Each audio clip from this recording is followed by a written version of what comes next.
Bueno, excelente. Vamos a seguir adelante con la respuesta temporal de los sistemas. Vamos a hablar en particular, ya charlamos hace algunas clases que de todas las combinaciones posibles de polos y ceros que forman funciones de transferencia, nosotros nos vamos a concentrar en dos clases: las funciones de transferencia de sistemas de primer orden y las de sistemas de segundo orden.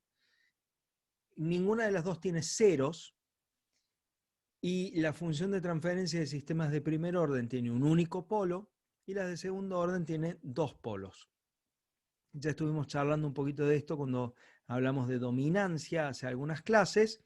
Ahora nos vamos a concentrar en lo que es la respuesta temporal de sistemas de primer orden. Bien, cuando tenemos la respuesta de un sistema como este, ¿y qué sería la respuesta de algo como esto? Bueno, es tener un sistema que lo vamos a caracterizar por una función de transferencia, G de S, ¿verdad? G de S, donde vamos a entrar con una señal R, R de T,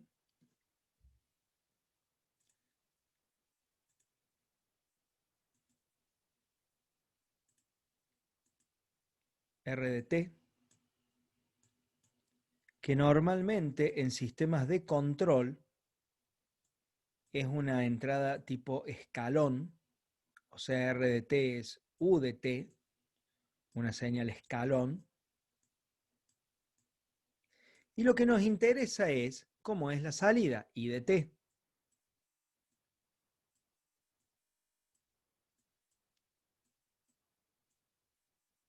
¿Cómo es la salida?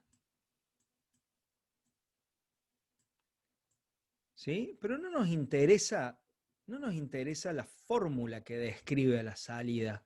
Un poco lo que charlamos recién cuando vimos variables de estado. Yo no quiero saber la fórmula, no quiero saber analíticamente cuánto vale la salida. Así que no necesito buscar la transformada de U de T, multiplicar por G de S y antitransformar. No me hace falta. Lo que me interesa es ver cómo es la forma de la salida. Entonces la voy a tratar de graficar con alguna herramienta. Puede ser MATLAB, puede ser Octave. Y si no tienen ninguna de esas herramientas, hasta lo podríamos hacer con Excel. Porque ahora que ya conocen las variables de estado y las relaciones entre las funciones de transferencia y variables de estado, esta respuesta la pueden obtener a partir de este sistema con Excel.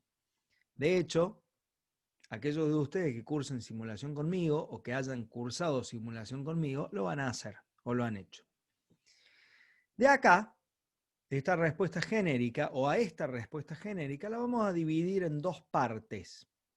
Una vez que el sistema ya se establece, o sea, llega a un valor constante, ¿sí? A esa parte la vamos a llamar régimen de estado estacionario o estado estable.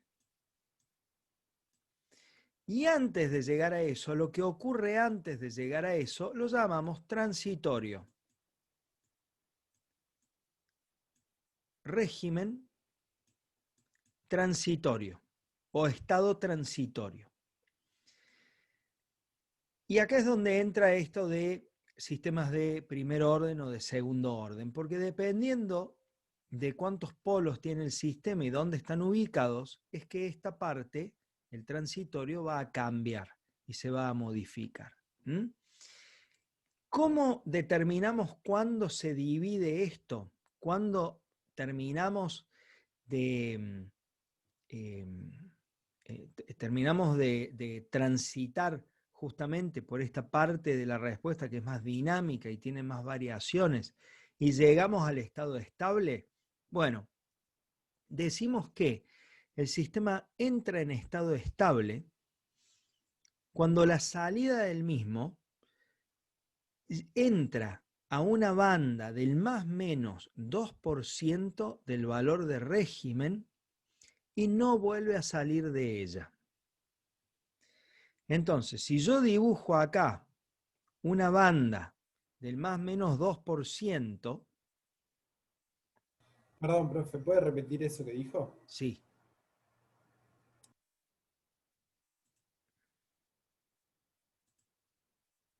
ahí te lo repito. Bueno, voy a repetir entonces este concepto. Decimos que el sistema abandona el régimen transitorio y entra en régimen de estado estable, o sea, pasa por esta frontera, cuando la salida, la línea azul, entra en una banda del más menos 2% del valor de régimen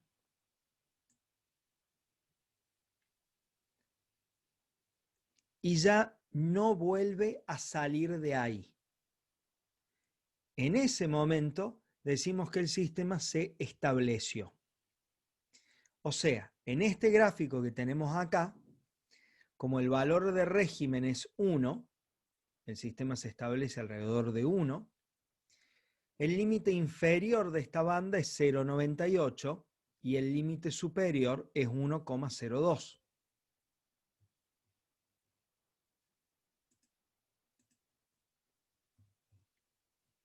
¿Sí? Ahora, la salida del sistema viene por acá, en este punto entra en esa banda, pero este no es el divisor entre transitorio y estado estable. ¿Por qué? Porque luego el sistema sale y acá vuelve a entrar. Y a partir de que entra aquí, ya no vuelve a salir de esa banda, que por supuesto está exageradísima, ¿no? Pero ya no vuelve a salir de esa banda. Entonces, en este gráfico, si todos los números estuvieran bien puestos, en este instante de tiempo, de acá, el sistema abandona el régimen transitorio y pasa a encontrarse en lo que llamamos estado estable. Por más que tenga pequeñas oscilaciones, por más que estas oscilaciones se mantengan durante algún tiempo, para nosotros, desde el punto de vista de la ingeniería, ahí ya se estabilizó. Y este tiempo es muy importante. El tiempo en el cual el sistema se establece, se estabiliza, llega a su valor de régimen, es sumamente importante y lo llamamos tiempo de establecimiento. Profe, Nos dice, dame un segundo, nos dice cuánto sí. demora justamente el sistema en establecerse. Uno de ustedes me preguntaba si la figura esta que estamos viendo acá es el resultado de la realimentación. No lo sabemos. Este bloque para nosotros es una caja negra. No sabemos qué hay acá adentro. Hay solamente una función de transferencia, que bien podría ser un sistema de lazo abierto o un sistema de lazo cerrado.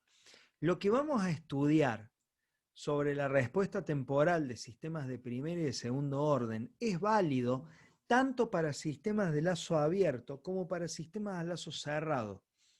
Y ahí es donde la cosa se empieza a poner un poco más compleja para seguir, ¿no? Eh, porque, bueno, porque estas reglas que vamos a ver se aplican tanto en sistemas de lazo abierto como en sistemas de lazo cerrado. No hay una diferenciación. Entonces acá GDS, este GDS podría ser simplemente un bloque o capaz que adentro tiene un par de bloques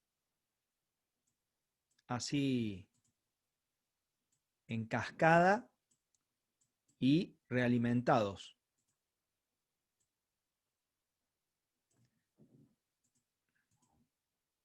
¿Sí? GDS También podría ser así. Y nosotros estamos viendo solamente esta frontera externa. Quiero eso rojo. Estamos viendo por ahí solo la frontera externa, ¿sí? O sea, los conceptos se aplican para cualquiera de los dos.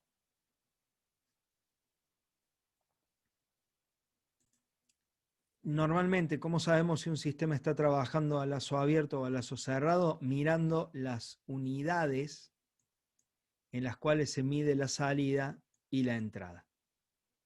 Si tienen la misma magnitud física, ¿sí? Es un sistema de lazo cerrado. Por ejemplo, el control de velocidad crucero del auto. Quiero viajar a 60 kilómetros por hora, esa es mi señal de referencia. La salida del sistema es la velocidad del auto, ¿sí? Un sistema tradicional de control de velocidad es un sistema de lazo abierto. Podríamos, o sea, si no consideramos al humano, es un sistema de lazo abierto, porque la entrada es el ángulo que avanza el acelerador, ¿sí? Esta señal se mide en grados, y la salida del sistema es la velocidad del vehículo. Bien, sigamos adelante entonces. Vamos a ver qué le pasa durante el régimen transitorio entonces a los sistemas de primer orden. La función de transferencia clásica de un sistema de primer orden tiene esta forma. La salida sobre la entrada es igual a K, una constante, sobre tau por S más 1. Sacando factor común tau, esto se puede reescribir como K sobre tau, otra constante, sobre S más 1 sobre tau. ¿Sí? K es un número, tau es otro número. Todos los sistemas de primer orden tienen esta función de transferencia. Y esto se puede resolver. Esto lo dejo porque está interesante para después ver algo de estabilidad, ¿sí? Pero si la entrada, si R es un escalón, entonces podemos despejar C de S como K sobre tau por S más 1 por 1 sobre S. Y luego, usando la antitransformada de Laplace y la expansión en fracciones parciales, llegamos a esta expresión de acá.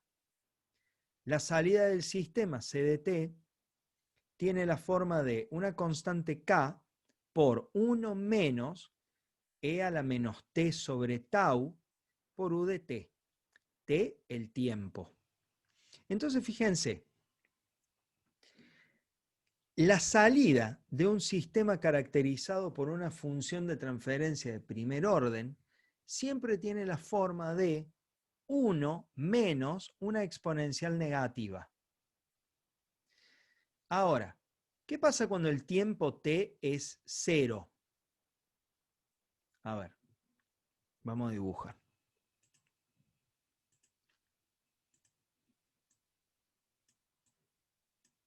Vamos a dibujar c de t. Acá abajo escribo t y acá c de t.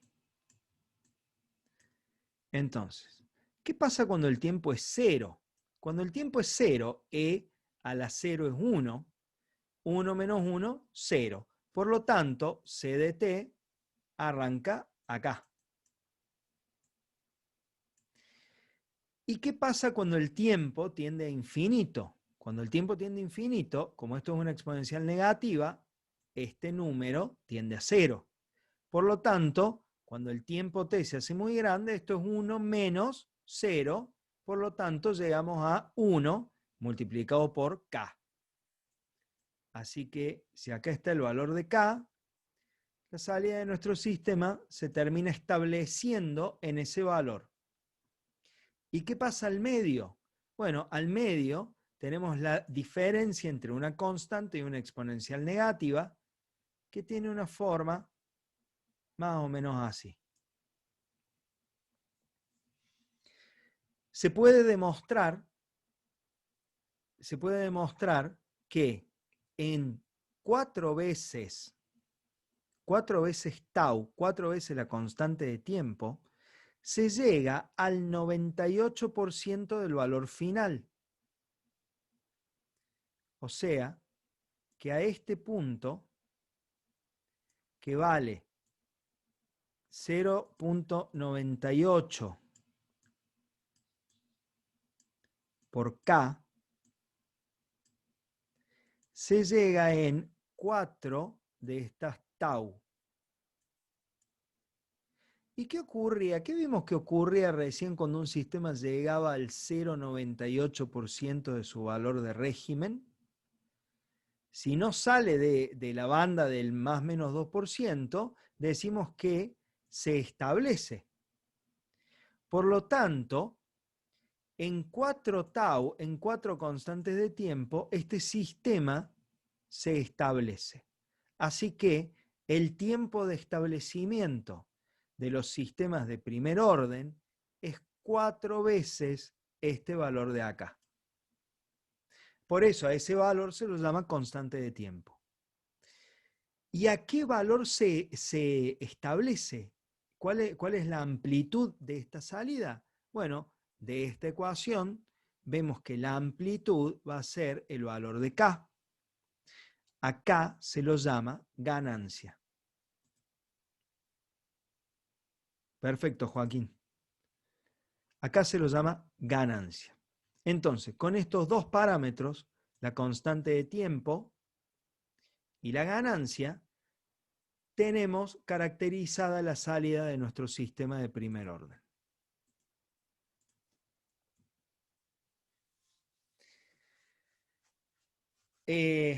Ejemplo de sistema de primer orden: el control de nivel de agua de un tanque y la ley de calentamiento y enfriamiento de sistemas térmicos, por ejemplo.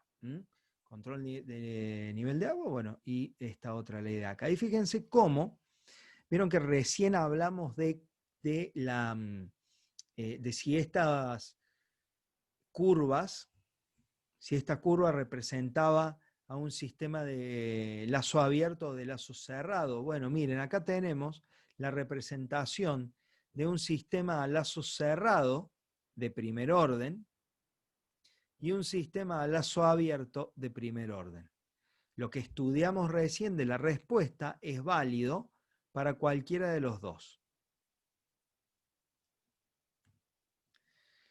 Y acá tenemos, por ejemplo, la respuesta al escalón unitario de un sistema de primer orden que tiene estas características.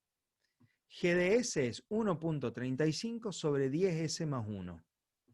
1.35 es la ganancia, por lo tanto es el valor al cual se establece el sistema.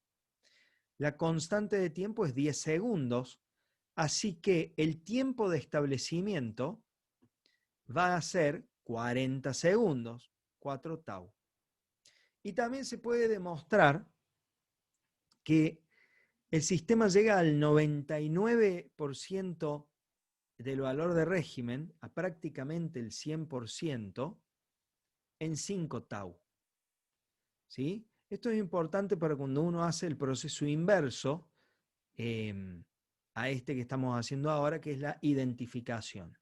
O sea, cuando nosotros tenemos la función de transferencia y queremos saber cómo va a ser su salida, si el sistema es de primer orden, sabemos que la gráfica siempre va a ser así. Siempre. Que el sistema se va a establecer, en este caso, en el valor 1.35. Y que el tiempo de establecimiento, o sea, el tiempo que demora en llegar al 98% de ese 1.35, va a ser 40 segundos. Fíjense cómo estamos determinando cómo es la respuesta en el dominio del tiempo a partir de los datos que salen de la función de transferencia. El otro proceso, el proceso inverso, es, tengo la gráfica, quiero asociar esta gráfica a una función de transferencia. En ese caso, tengan en cuenta que en 4 veces tau, el sistema llega al 98% del valor de régimen y en 5 veces tau podemos decir que llega al 100% del valor de régimen. Digo podemos decir porque debería pasar un tiempo infinito para que esta exponencial ya no tenga más peso. Pero en la práctica, en 5 veces tau llegamos al valor exacto de régimen. ¿Saben por qué les digo esto? Porque muchas veces es más fácil determinar este punto, este valor, que este valor.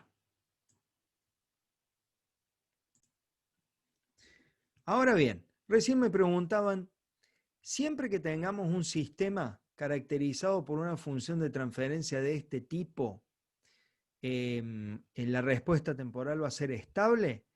Y depende. Fíjense qué pasa.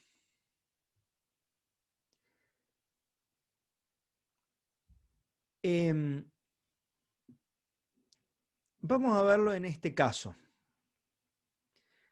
Si lo miramos acá, acá podríamos decir que este sistema tiene un polo en -1 sobre tau. Tiene un polo en -1 sobre tau.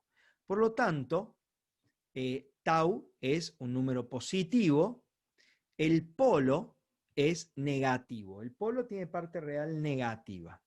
Ahora, ¿qué pasaría si tau fuera negativo? Si tau fuera un número negativo, nos cambiaría el signo acá. Y esto, en vez de ser una exponencial negativa, se transformaría en una exponencial positiva. Y en ese caso, la salida de C de t sería así. Y ahí tendríamos un sistema inestable. Entonces, esto no es de ninguna manera una demostración, simplemente no tiene el rigor de una demostración matemática, ¿sí? Pero me parece que intuitivamente sirve. Acá podemos ver que, y lo vamos a replicar en los sistemas de segundo orden, que la parte real del polo del sistema, si este es el eje real y este es el eje imaginario, en el plano complejo, la parte real del polo, lo dibujo con una cruz, tiene que ser negativa, -1 sobre tau. La parte real del polo tiene que ser negativa para que el sistema sea estable. De hecho, cuando hablemos un poco más de estabilidad, vamos a ver que la condición para que un sistema sea estable es que la parte real de todos sus polos tiene que ser negativa. Esa es la condición que se cumple, que se tiene que cumplir.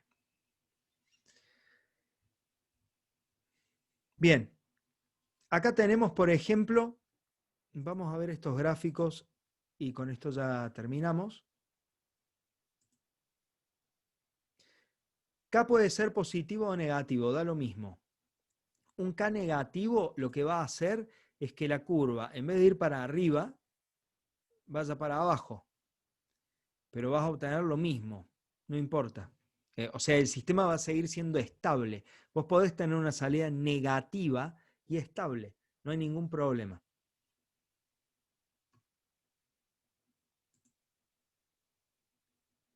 Ok, ¿qué tenemos acá? La respuesta al escalón de 4 sistemas que comparten la misma ganancia, 1,35, y distintos valores de constantes de tiempo.